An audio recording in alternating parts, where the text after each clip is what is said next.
Welcome to Lynn Cullen Live. Talk radio without the static. Email your questions and comments to lynncullenshow@gmail.com. And now your host, Lynn Cullen. And good morning at you. I remember when the first signs of spring were like, you see a robin. Now they don't even leave in the winter. And the first sign of spring is more of a sound. It is leaf blowers. God, there's like an army of them next door right now. I can hardly hear myself think. I hope it's not bleeding into the show. God, it ain't just one. I don't know. A lot of motorized folks over there. If I ruled the world, they would be outlawed or at least regulated so that they didn't pollute the atmosphere as much and were required to stay below a certain decibel level. Jesus H. All right, guys, unbelievable. I have been a subscriber to The Atlantic for years, and it has been my favorite source of political and international news. They have a stable, I believe that's what, I don't know why we get into this sort of animal thing. They have a stable of extraordinary journalists. And because I'm a subscriber, I was sent this morning the transcript that Jefferey Goldberg had eschewed putting out in his initial story of this unbelievable, scandalous national security breach by Trump's top national security officials. And Goldberg, had been much more careful than they and had not put in the piece specific information that he felt he should never have seen and should have, he assumed, have been heavily guarded. And so now that we see it, it's mind-blowing. I mean, it is what he suggested it is. But to see the transcript, that before the strike on the Houthis in Yemen, that our Secretary of Defense was sharing with the Secretary of State, the National Security Advisor, the xenophobic son of a bitch Steve Miller in the White House, and the Vice President. Oh, and let's not forget Tulsi Gabbard. What was about to happen in detail. So now we've got the detail. Because yesterday, Gabbard and Ratcliffe and the president yesterday, when asked, all said that this was not top secret.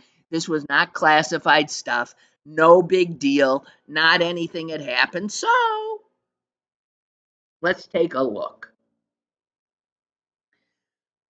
It's unbelievable. I don't know what half of it means, if you want to know the truth. But here is the actual stuff is what started coming down.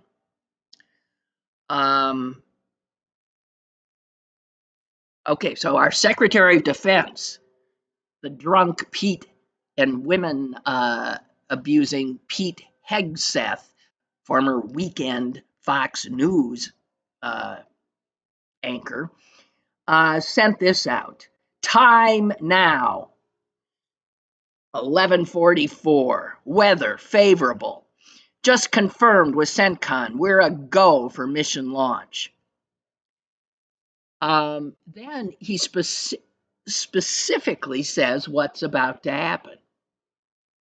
F-18's launch. That's the first strike package. F-18 first strike window starts. Target terrorist, he says. The target terrorist is at his known location, so should be on time. Also, strike drones launched are MQ-9s.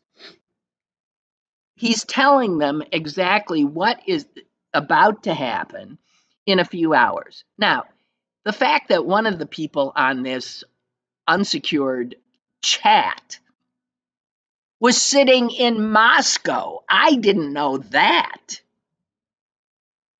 That's one of Trump's billionaire friends, Wycliffe or something, who he's decided is the guy to talk to Putin. So this guy, with no diplomatic experience and no experience with this kind of thing, is in Moscow on probably a totally tapped, unsecured phone on an unsecured service. You can't make this up.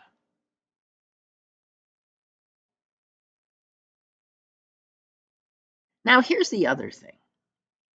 Okay, so Goldberg makes clear that what I just shared with you was 31 minutes before the first warplanes launched,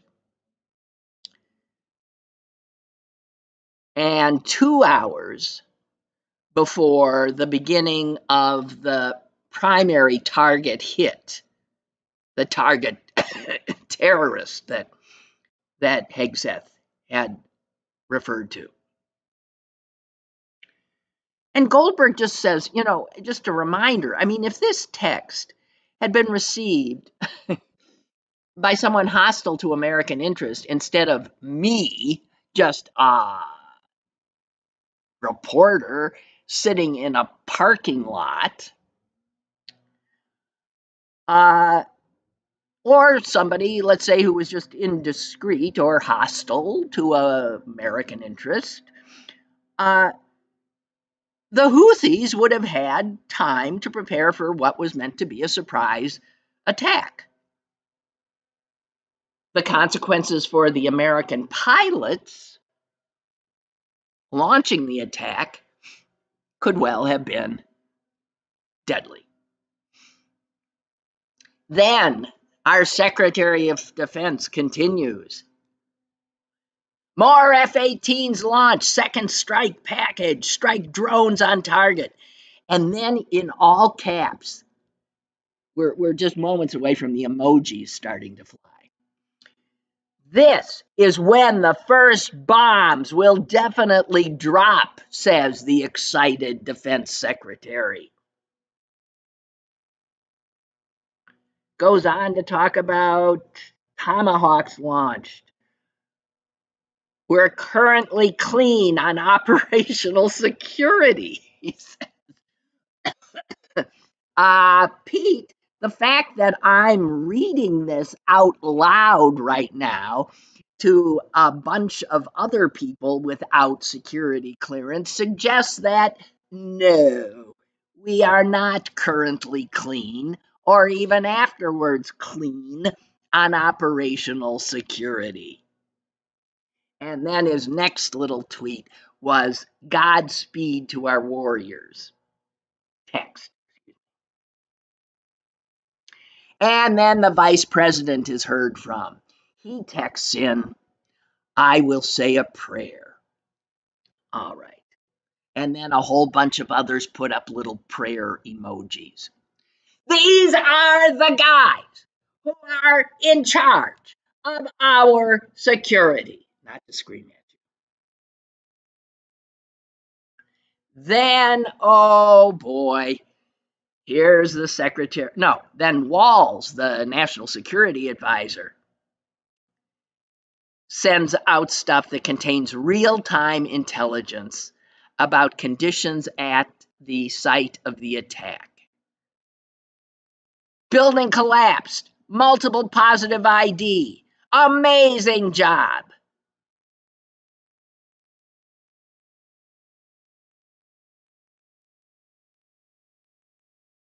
few minutes later, he comes back and says, the first target, their top missile guy, we had positive ID of him walking into his girlfriend's building, and it's now collapsed. The vice president writes back, excellent. Radcliffe, the CIA director, types in a good start. And then Walls followed with a fist emoji, an American flag emoji, and a fire emoji.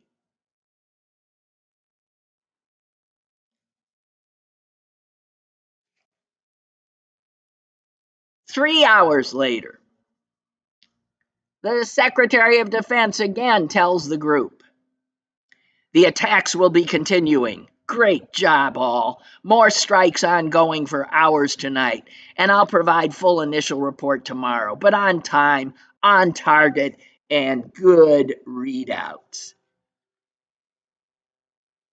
Now, understand this was a small group of the highest people in the stellar Trump administration for our defense and national security. They were all there. And they were identified by their initials. So the president's representative, Stephen Miller, is SM. And the others, except I think Marco Rubio, our Secretary of State, I believe was Mar.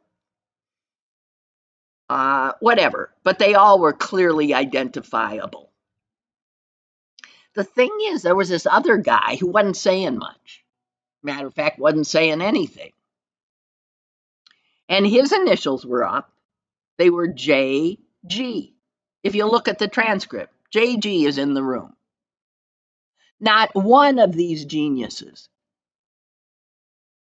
who are in charge of our national intelligence and security, not one of these geniuses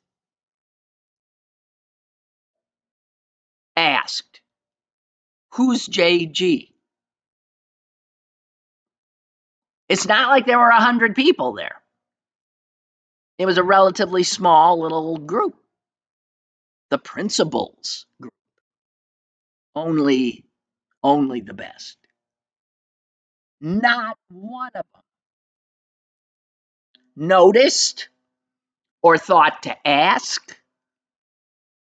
This is our Secretary of State, Secretary of Defense, Head of National Intelligence, National Security Advisor, the President's go-to, immigrant hater. All these guys are on, and the billionaire in Moscow, and none of them say, hey, JG, who are you? Sorry, I just don't know who you are. JG. It was Jefferey Goldberg, The Atlantic, a journalist. And he was there not because he had engaged in some nefarious conduct, trying to break into an ultra-secure meeting. No, he'd been invited in, apparently by the National Security Advisor, Walls, who'd sent him all the information of when the thing was, making sure his number was in there on the group chat. Now, it's mind-blowing.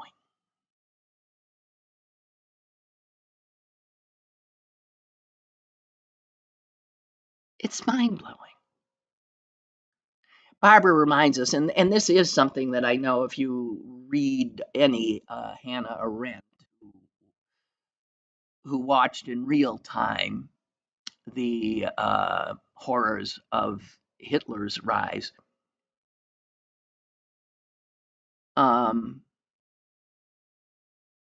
she would agree with this. Authoritarian states abound with examples of engineered incompetence. when leaders appoint individuals to cabinet positions who lack the skill set and high-level connections needed to succeed. Now, this is exactly what Trump has done. We know that's what he's done. That's why RFK is in charge of our health. And these idiots are in charge of our security and our intelligence gathering. Because Trump doesn't care about any of that. He only cares about one thing. Will they jump when I say jump?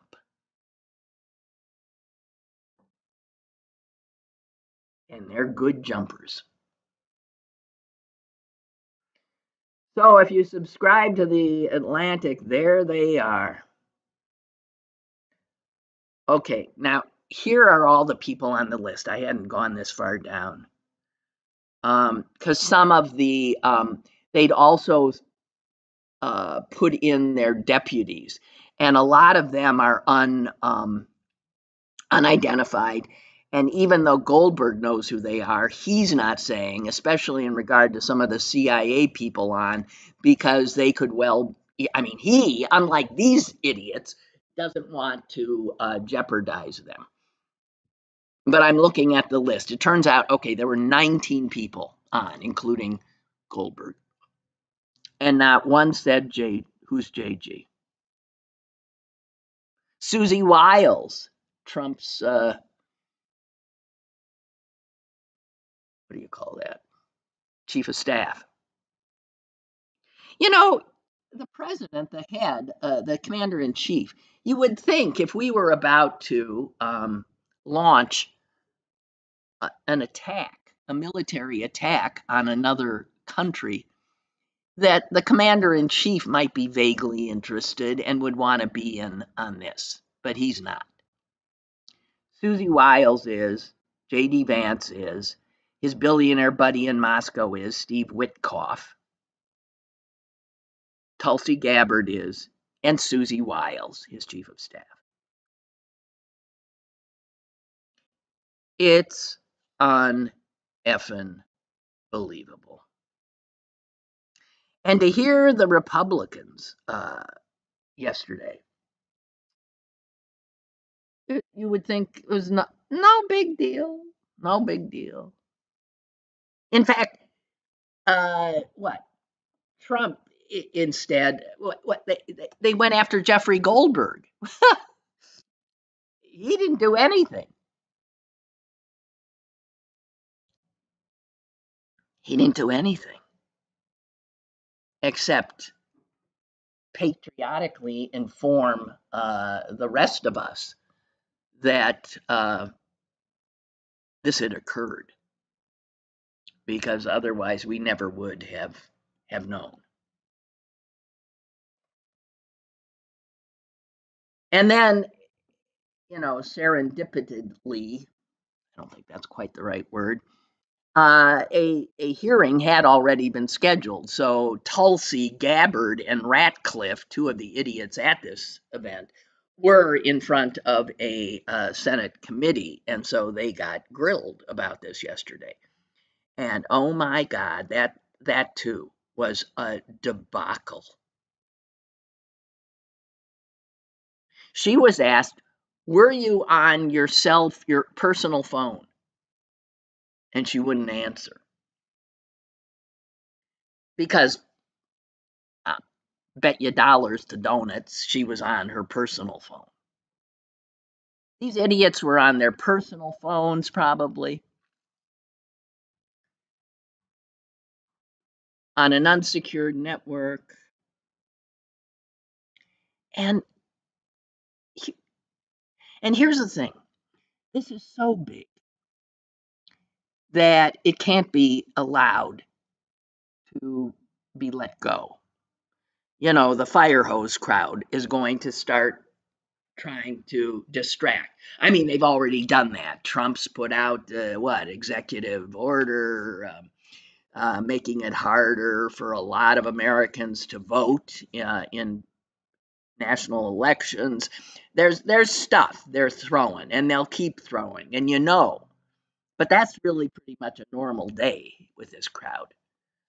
So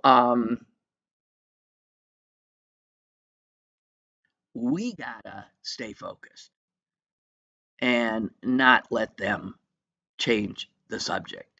This you don't move on from.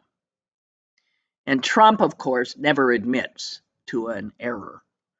And to admit to an error, he would have to admit that he has put, and the Republicans have put in place, a bunch of idiots, incompetents in these extraordinarily important positions.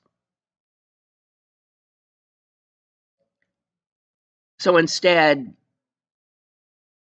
they call Jefferey Goldberg a sleaze bag, because that is the level of emotional intelligence we've got with this crowd and their emojis and their total lack of seriousness. And the people they're up against in the rest of the world, the people who hold these same kinds of positions in other countries like Russia and China and Iran, guess what? Those people are serious people.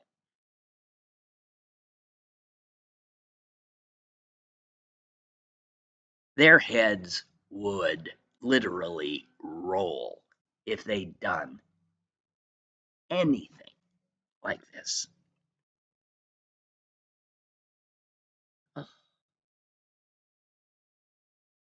It's really something. So as I speak, another clown show going on, I'm sure. And again, not to distract, but it's important to remember that national public radio and television are on the chopping block today. And the heads of NPR and PBS have been summoned and are now sitting before a committee headed by, God help us, Marjorie Taylor Greene, another incompetent fool. And the title of the hearing is Anti-American Airwaves, which shows that these two executives are in for an exceedingly unpleasant day. And there is no doubt. I don't know. I really do think that somebody might pay for this one. It is conceivable, although I really don't think so, that Hegseth could go. I don't know. It doesn't really matter, does it? Because he'd be replaced by an equally horrific and incompetent person. But it could be that this is big enough. And here's the thing, if you wondered what would be, if there's ever going to be a point at which some Republicans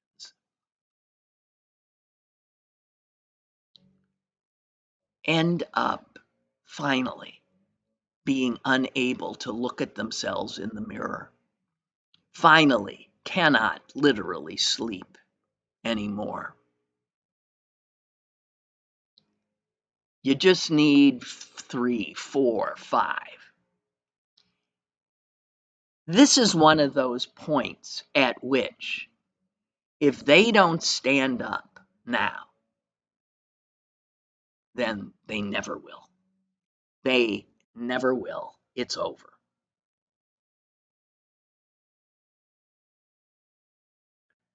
Gigi agrees this one is worth getting worked up over. It is, and not letting go. Dog on a bone with this one. This is our national security, she says, which has been put at risk.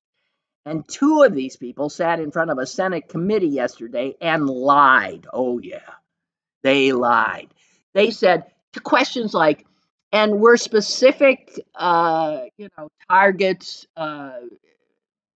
talked of, was timing, specific timing before the attack shared, and they actually said things like, I don't recall. Well, here's the fact. If they don't recall, that's grounds for immediate dismissal, obviously. And I don't recall is a lie.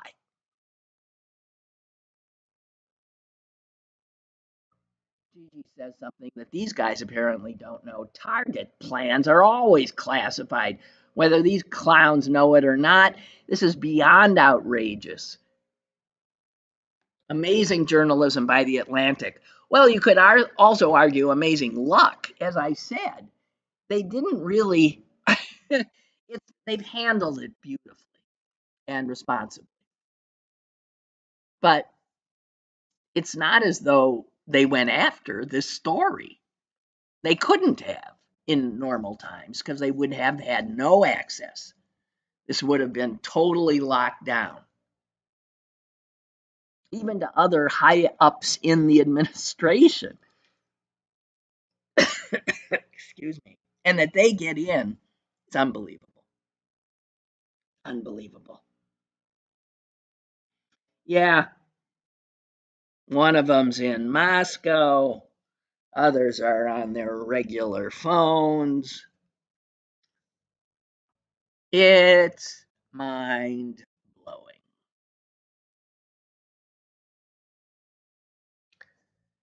And again, I wouldn't get excited if Hegseth does end up having to walk the plank on this one. It'll just be them trying to move on. And then we had what? The FBI director, I hate to remind you, Kash Patel, was also questioned yesterday and asked whether he was launching an investigation into this. And he said, I just heard about this last night. Now that's interesting because I'd heard about it a lot earlier. So there again, it's like I don't recall. They lie. And if they're telling the truth, they're obviously beyond incompetent.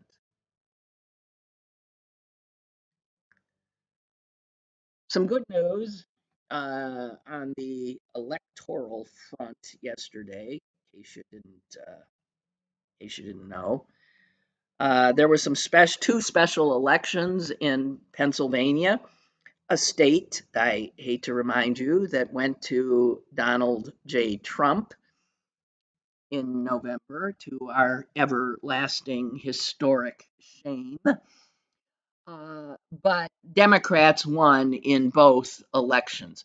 Not particularly surprising in the one near here, which Western Pennsylvania, where Democrat Dan Goffner, I think is how he pronounces it, won the election, but it was an exceedingly important election because by winning it, the Democrats retain the slimmest control of the lower house in Harrisburg.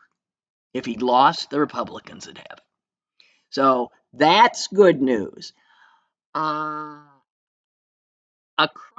the state, Lancaster County, a Democrat knocked off in a House Senate special election, a very well-known, well-funded incumbent, or well-known. I think he was not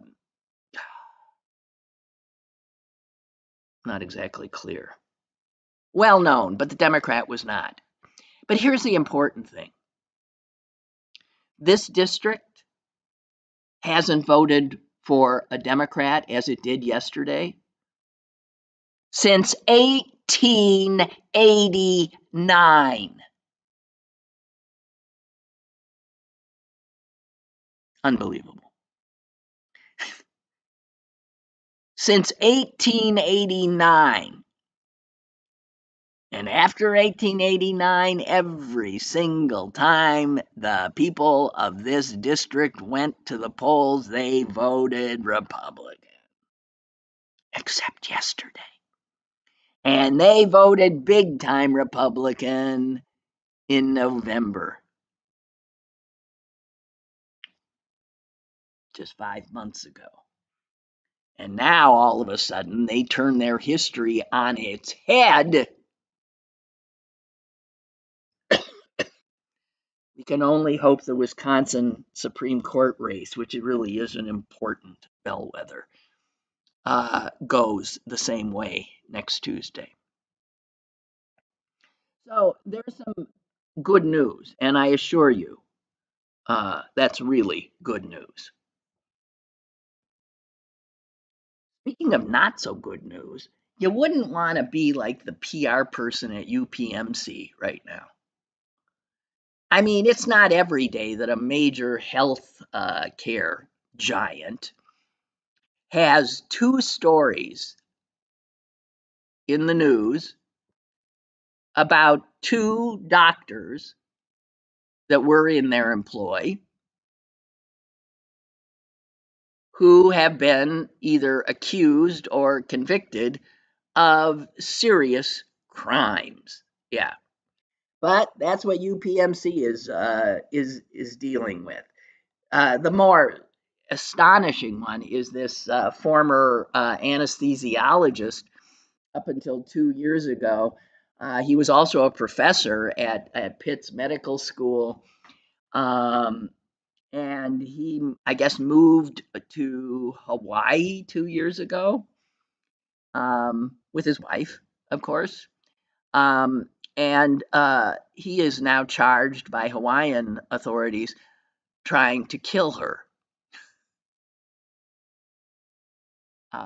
trying to throw her off a cliff while they were on a walk. Nice. This is the anesthesiologist. Okay. And then, as if that wasn't good enough, the former chief radiologist at Children's Hospital pleaded guilty yesterday in federal court to, get this is the chief radiologist at Children's Hospital. He pled guilty to possessing videos of child pornography. Yeah.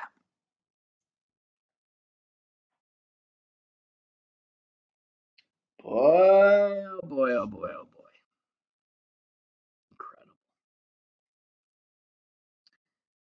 Incredible. I also want to note, I did not get an invitation myself, but Saturday, apparently, there's an event where is being kept secret, which is strange because it's an event of our two senators, the guys who supposedly are representing us, and yet they won't tell us where they're going to be.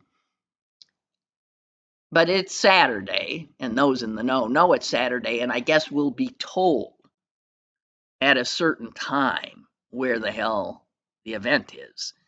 Costs a little money to get in, but whatever. Anyway, somewhere downtown on Saturday, Senator Dave McCormick and Senator John Fetterman and their wives will get together at this event in an attempt to sell Senator McCormick's new book. It's a book launch. And then they'll take questions or discuss the general subject matter of Senator McCormick's book, which is mentorship. Now, normally, I don't have a problem with, a book about mentorship. I don't have any problems with it. Mentorship is a good thing, and I think people in positions of authority and power, older people who've made, some kind of a place for themselves, should make an effort to be mentors to younger people behind them. And so, the fact that McCormick wrote a book probably talking about what a wonderful mentor he is and has been is fine with me. And because that is not a particularly political issue, you could argue that Fetterman being involved, and also probably they're going to be talking about mentorship, is no big deal either. But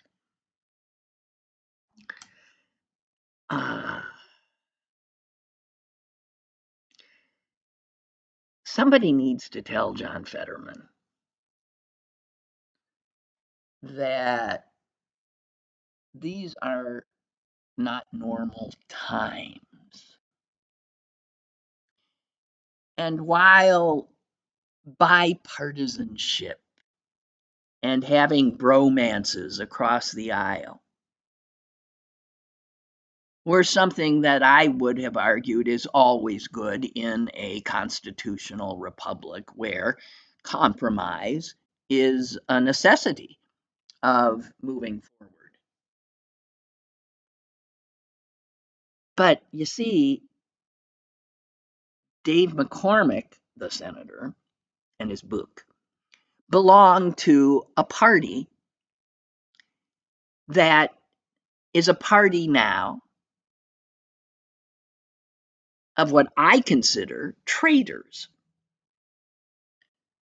white nationalists, neo-fascists, and cowards. And for Fetterman to try to take this time in our history to show his ability to reach across the aisle. Why would you reach across the aisle to grab the hand of a member of a fascist, traitorous party of cowards and incompetence? Why? The senator Fetterman, has not adequately explained that to me. And my suspicion is, I wonder who is going to primary him.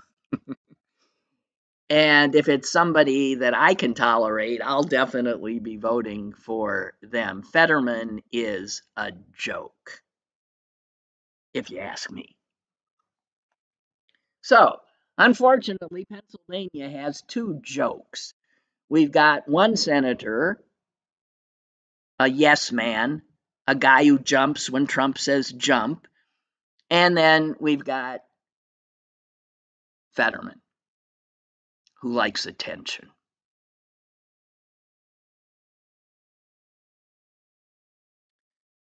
So, there's that. And the fact that I hope people do find out. It'd be great if people got into this thing and gave both of these guys hell. I'm not arguing for anything unseemly, but here are two senators together at a time when neither of them are being very accessible to us. They have not held town meetings. And in fact, even with this, they're hiding. Invitation only. And that's not the way a public servant is supposed to act. I sure hope that some of the folks who have gotten invitations are intending to use them to represent the people these two are failing to represent.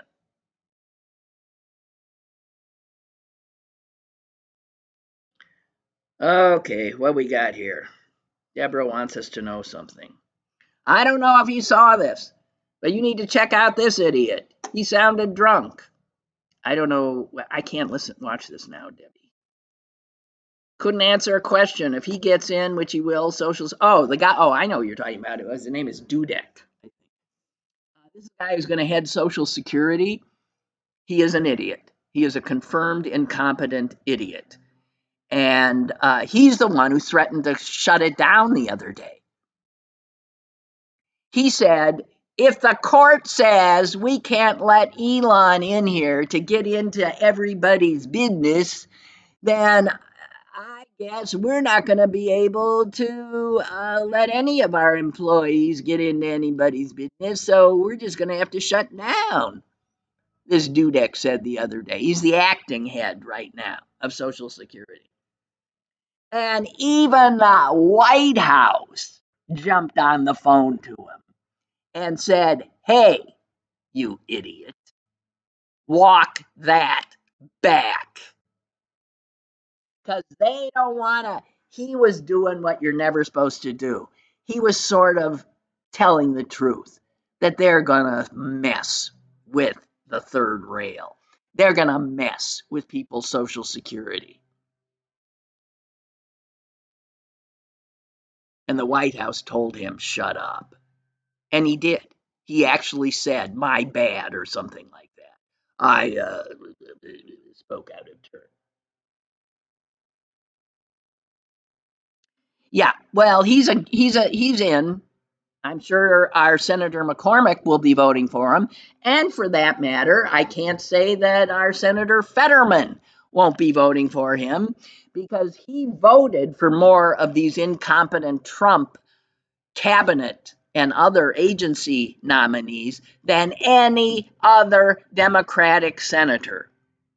It's almost as if he saw an opening when Senator Chris Sinema disappeared and Manchin disappeared, the two purported Democrats who voted to an alarming degree with the Republicans. They're both gone, and I think Fetterman saw an opportunity there, a vacuum of sorts. So, God. Got a caller here. Go ahead. Yes, how you doing? Huh? Hello? Hello? How you doing? I'm okay. Yes, hello. I'm okay. Okay. I just want to say, this is like Trump's executive orders. I'm going to shut it down. Well, for one thing, you got to have 2/3 of the Congress to change any major changes, like the Department of Education, any of that stuff. So until they get that, they know that, Republicans know that, and Trump knows it too. So that is a bunch of bullshit is all that is. It's just and that's what he does. He signs these things. You can sign all you want. If you don't have the power to do it, you're not going to do it. Yeah. So he might think he can, but he's not. Yeah. It's not going to happen. So I'm not too concerned about it. I do think, though, when the Democrats sweep the whole damn thing, which will happen, definitely happen, they need to impeach the fucker. Part of my language, but he's just an asshole. You've got so many unlawful things he's done. There's all kind of things to write down. And get rid of the other one, too, J.D. Vance. Well, but they won't be able to both. convict. They can impeach him. The House could impeach, but the Senate, you need 2/3 of the Senate to convict, and you ain't going to have it. You can't impeach him. He'd win it again. Well, you mean now, or when no? I mean even after the next in 2 years? No, we're not going to take the Senate by that much. The last time he was, you don't think the last time he was in there, they couldn't get rid of him? They didn't. They tried twice. They impeached him Yeah, twice. but the McConnell wouldn't let the vote go up. No, He no, didn't let the no. He vote wouldn't go let. up. It wasn't going to go through.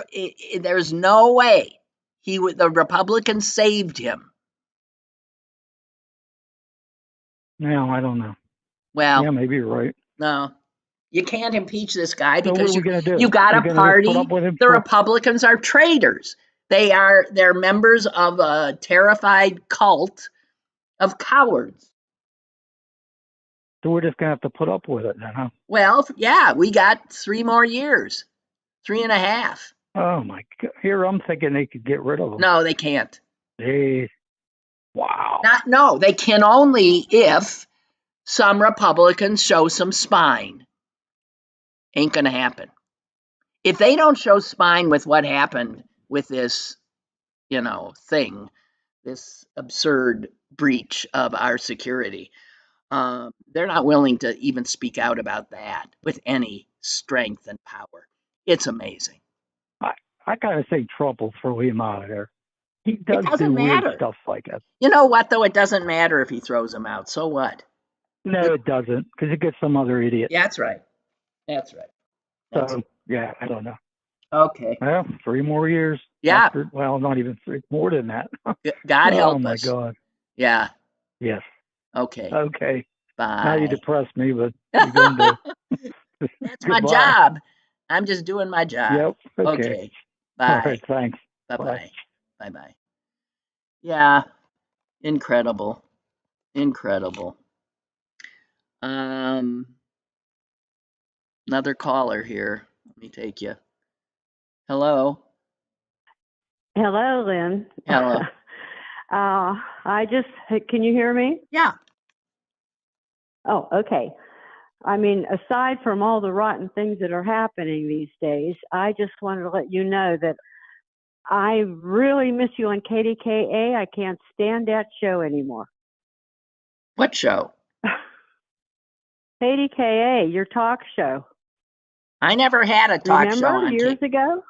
No. Oh, what station were you on?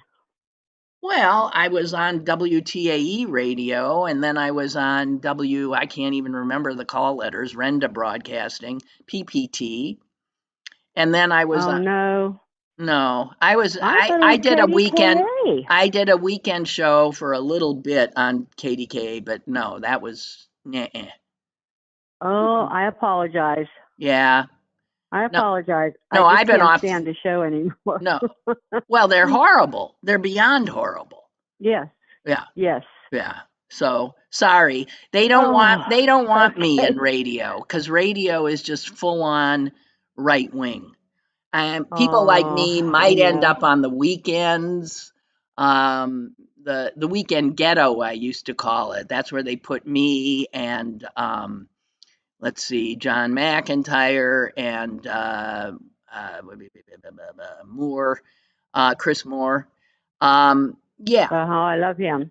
Yeah, well, but yeah, they don't give him a main weekday show. And I have to tell you, I have never been more badly paid, remunerated than I was there. I have never. They are the worst. The worst. I don't even think I made minimum wage there. That's why I'm calling. Okay, well, sorry. I don't want to. Yeah. I mean, I don't have I'm an old lady now. I ain't gonna do radio. But yeah, don't listen to them. Okay. Oh, okay. I don't. Listen to me. I just wanted to. What? Okay. I also want to tell you won't remember my name or anything. I don't want to give it. But I am the lady that when you appeared on your radio show at that little tea place in Monroeville, and I came. Oh, you don't remember that either. I don't remember. We had a picture taken together. Oh, I'm sorry. I'm so sorry. Listen. You're talking to an old woman with no memory at all. Hey, I'm older than you, and I know just what you're talking about. But I remember that.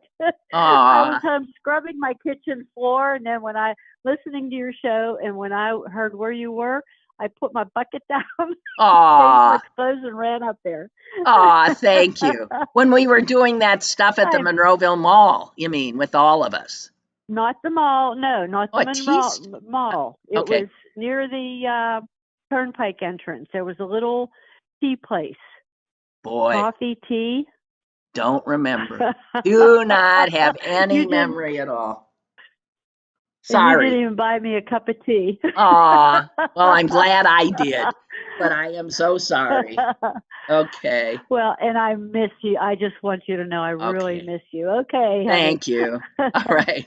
Bye. Bye-bye. Bye. Oh, man.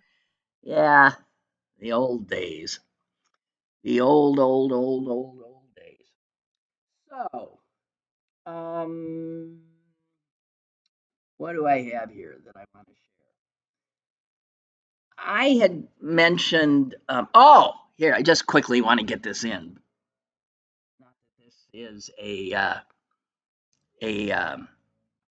sports show, but it did not escape my notice that Russell Wilson has, I guess, is it intending later today or something to sign with a 1-year deal with the New York Giants. And since the New York Giants were the only other team other than the Pittsburgh Steelers who were actively in the mix to take on the horrific Aaron Rodgers, that means the Steelers are the only team still standing for Rodgers to come. And I cannot believe that we would take him. What a joke. An over the hill chaos agent. That's what he is. God. I just want to say. Okay. What else do we have? Deborah says, no. The acting Social Security Commissioner is Leland Dudick. Yeah. The guy yesterday, the guy you're freaking out about, is nominated to be the commissioner. A different idiot. Well, okay. Sorry, Deb. Idiots galore. Everywhere you turn, there's a new one. I was blissfully unaware of that. God. Barbara says, I miss Connor Lamb. Yeah. Connor Lamb is out criticizing Fetterman. He's saying he should be listening to the people. And he, too, has come out against his appearance with Dave McCormick. Well, yeah, there you go. You know, what we're seeing here is I don't know that democracy can function if you don't have well, I know. I mean, the founding fathers said this. I can't remember which one. It requires an informed electorate, informed voters. And guys, too many people have votes and they got no information. Or they're hepped up on disinformation. And I'm not sure that given the way people access information now in an age when newspapers are pretty much toast, where people can choose the news they want to hear, I'm not sure that democracy can survive. I'm really not. And I'm sorry to say it.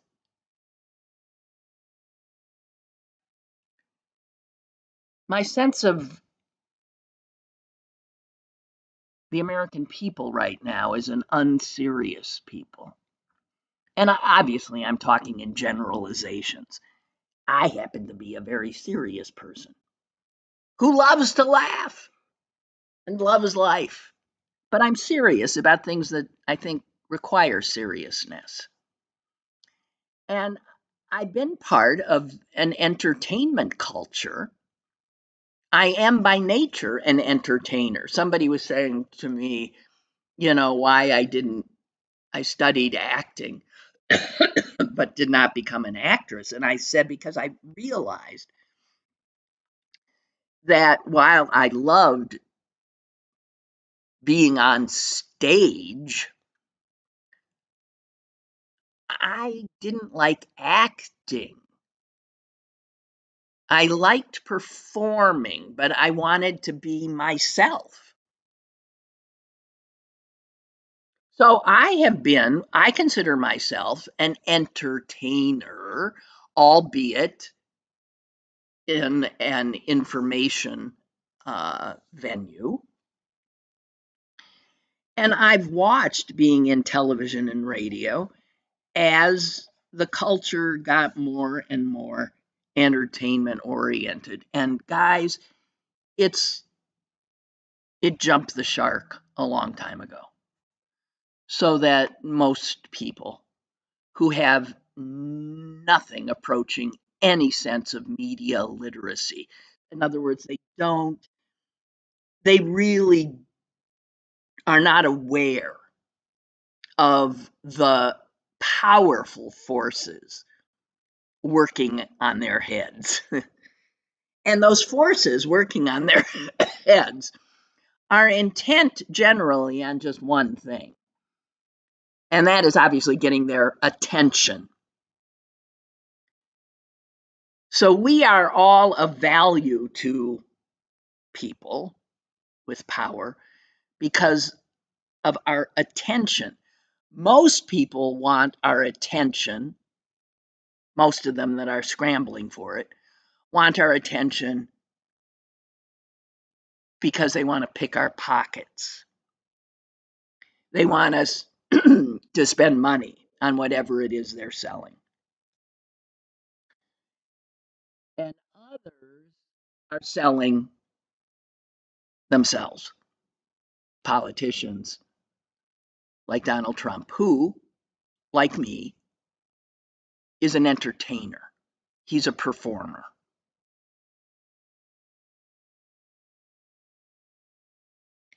And when granted, the Ukrainians elected a performer, but it turns out their performer, Zelensky, rose to the occasion and became a very serious man, even though he was a comedian. The Ukrainians got lucky, sort of. Americans and our voters elected an entertainer.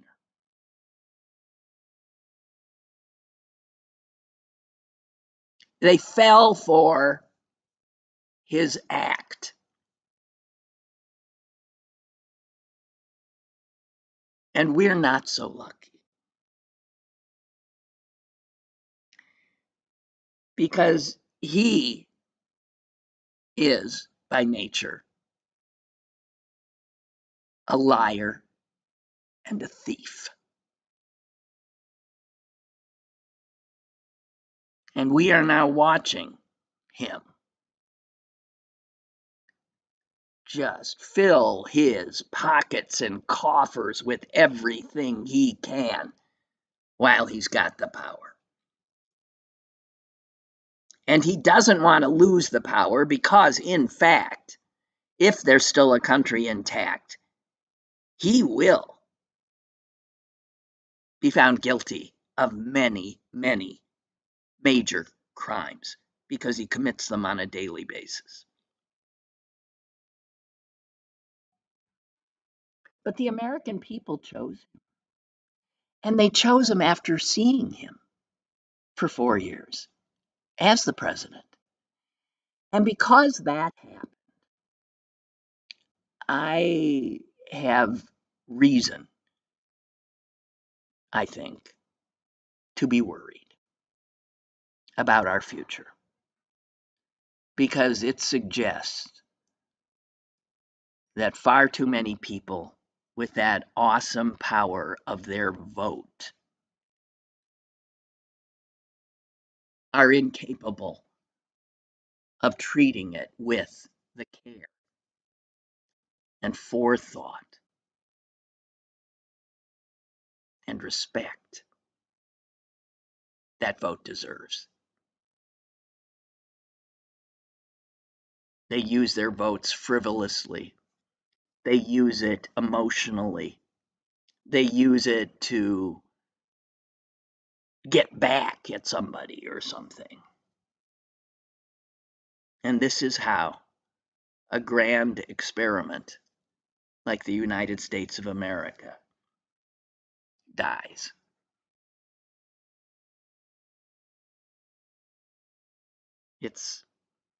It's sad. We ain't dead yet. Ain't dead yet. Just want to say, ain't dead yet. Hang in there.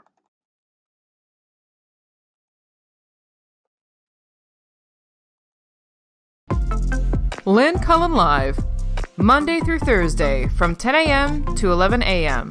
and archived at pghcitypaper.com. The opinions expressed on Lynn Cullen Live are those of the host and do not necessarily reflect the viewpoints of Pittsburgh City Paper or its advertisers.